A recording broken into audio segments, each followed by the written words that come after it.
8. We're running till 10 a.m. in the morning. I'll have some big conversations, but let's begin with the conversation on corruption and trying to recover all looted stuff. That's what the NDC's presidential candidate, now president-elect of the Republic, John Dramani Mahama, intends to do. Well, he has set up a committee of 5 comprising Member of Parliament for the Northtown constituency, Samuel Okudzeto Ablakwa, who's chairman of that committee, the oral committee. Also with him will be Domelevo Daniel, is a former Auditor General of the Republic. Also with him is COP retired Nathan Kofi Boachi, and then investigative journalist Raymond Archer, and also private legal practitioner Matik Bibu. Their job is cut out for them to gather information and to then forward it, hopefully, to the appropriate authorities where these recoveries will be done. Some have asked questions whether or not this will not be a conflicting role to what is already being done by the Office of the Special Prosecutor, Iyoko, Shraj, and many others. Well, we are not well versed in the matters, but a man certainly who knows his beans around these things is Adam Senanu. He's the co-chair of the Citizens Movement Against Corruption. He joins us now on the phone line. Good morning, sir, and thank you very much for your time. And thank you very much for hosting me. Oral, does it mean anything to you in the fight against corruption, trying to get back what has been looted? Well, yes, I think it's an innovative proposal. I see merit in the concept because whistleblowing is something that is a global good practice for gathering information. I think that this intensifies the effort to get citizens to pay attention to their responsibilities under Article 41 to protect state assets and properties and resources. And if we can encourage citizens to give more information, the quality of the evidence available for the relevant institutions of state to act on will be much better than if individuals by themselves so moto had to just decide, I will volunteer a piece of information which might not be corroborated the way an initiative like this could. So I see value. And then the composition, I think these are persons who have historical relevance in the sector, especially good governance and anti-corruption. And many of them have shown personal passion to pursue these matters. And in that context, therefore, it is a strength because usually when these are the passions of an individual, they are more likely to go at it without concern about remuneration or otherwise. So, yeah, I think it's a good initiative. I'm hoping to get some results. Now, the question about how this whole thing came about, it started on a campaign platform with some political activists within the NDC giving a hint to it. Now it's going to be formalized, or if you will, has been formalized. Again, I will ask you, the public interest and the euphoria that heralds it reminds me of when the Office of the Special Prosecutor was first announced and subsequently formed. But some say we have not seen much from the Office of the Special Prosecutor. Do you think this will make any difference at all? Well, I do. And again, I also think that this should be institutionalized. I don't think that it should be taken as something from a partisan lens and left at that. I think that there's great value in ensuring that one of the committees to be formed immediately after a new government is there, even in the transition period, would be this committee on good governance and anti-corruption, so that persons who have been appointed to public positions and think that within the transition or prior to the transition, they'll begin to engage in actions that deprive us of sorely needed resources. We'll know that you can't get away with it. We'll have people reporting you. I think it should be institutionalized. I think I've missed a part of your question. What was the other issue you raised? Well, comparable to the OSP, I mean, the public euphoria and whether or not the OSP has lived its purpose. It's very interesting. I mean, for the vast majority of citizens, I wouldn't say for the vast majority, for many citizens, they don't think that the OSP may be performing. But for those of us in good governance and anti-corruption, we know how much the existence of an OSP has served as a deterrent for extreme impunity, and how certain actions that would have been inconceivable if it was simply just the AG's department that had to go after government officials. We do not have a system like that, where at the end of the day, all of us have concluded that the law is clear and something has not been done right because Ioko's current law should have found her guilty or questioned her. Not guilty, but at least have questioned her for the existence of resources that she could not explain. Unexplained well. Right. So without an OSP, some of these things would not have happened. The scale of, let's say, sliding in terms of falling off the corruption index into, a worse situation would have been faster. Again, for those of us in anti-corruption, prevention is much more important than prosecution, because we know that much more resources will be spent chasing, prosecuting, and it can take forever. So I think that the OSP has served Ghana well, in my honest opinion, based on things that have happened. Without the OSP, certain information would not have been out there. I think it is prosecution that we have worried about. And that, again, in this regime, I would be looking forward to a John Mahama regime that brings on board fast-track anti-corruption courts. And we should do training for all the people on the value chain so that the quality of the evidence, quality of investigation, quality of prosecution goes up, and we can get many more cases finalized. I think rather than just look at it as a failure, let's look at it as an opportunity to build on what exists. What form should this institutionalization take? At the moment, we have a transition law. I've forgotten how exactly it is configured. I would say that let's amend that law and make sure as part of the committees that ought to be set up. I'm sure, I've not read it myself, but it seems to me that they have certain committees that must be set up to facilitate the transition. And I'm thinking that let's have this as one of the key committees so that everybody knows that this is what you should expect when you're exiting. So mind how you behave and what you do whilst you're in government.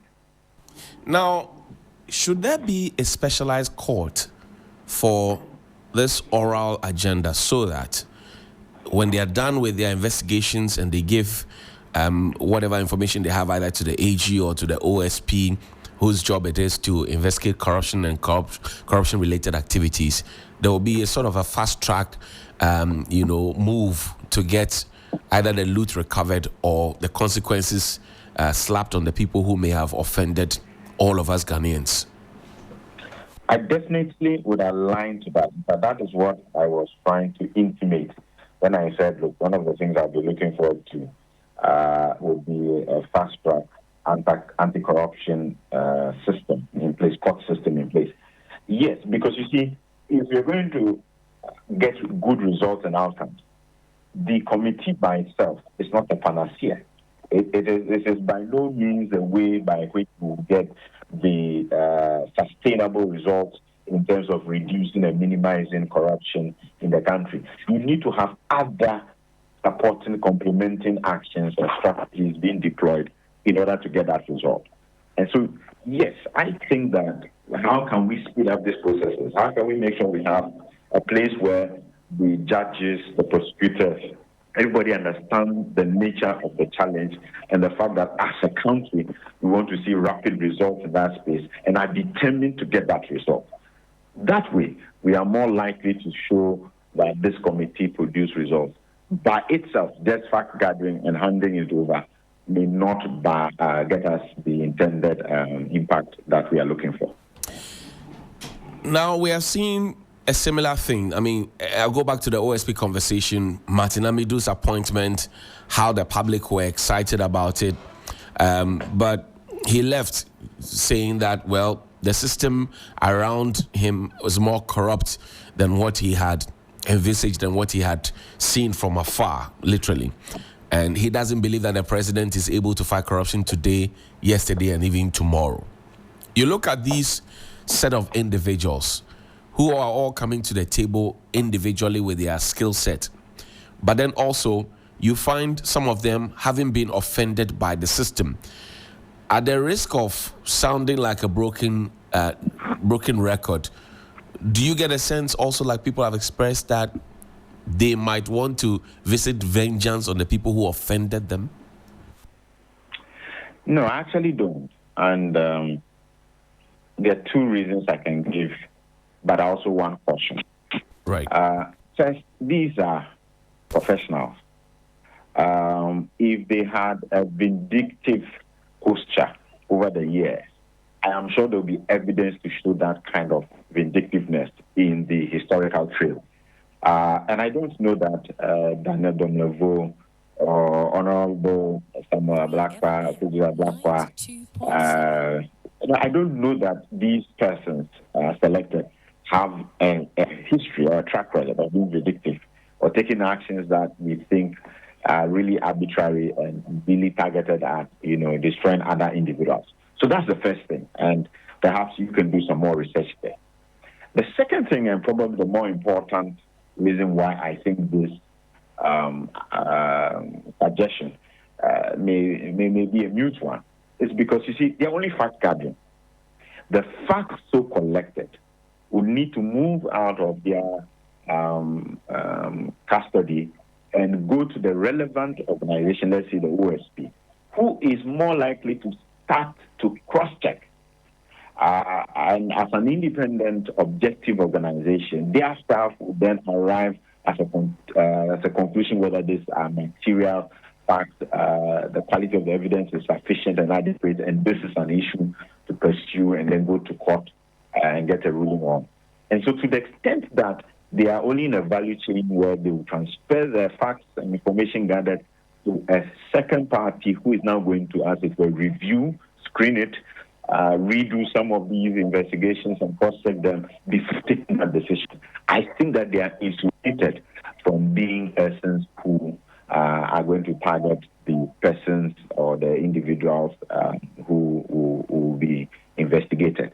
Now, but beyond that, as a committee gathering information, and there's so much legal nuances related to personal information, etc. Right. My caution will be that they ought to pay attention to not, as it were, exposing individuals to integrity or reputational damage, because the information they are collecting is sensitive on two sides. One, the person giving the information, his anonymity or her anonymity must be guaranteed, and they must be cautious about that.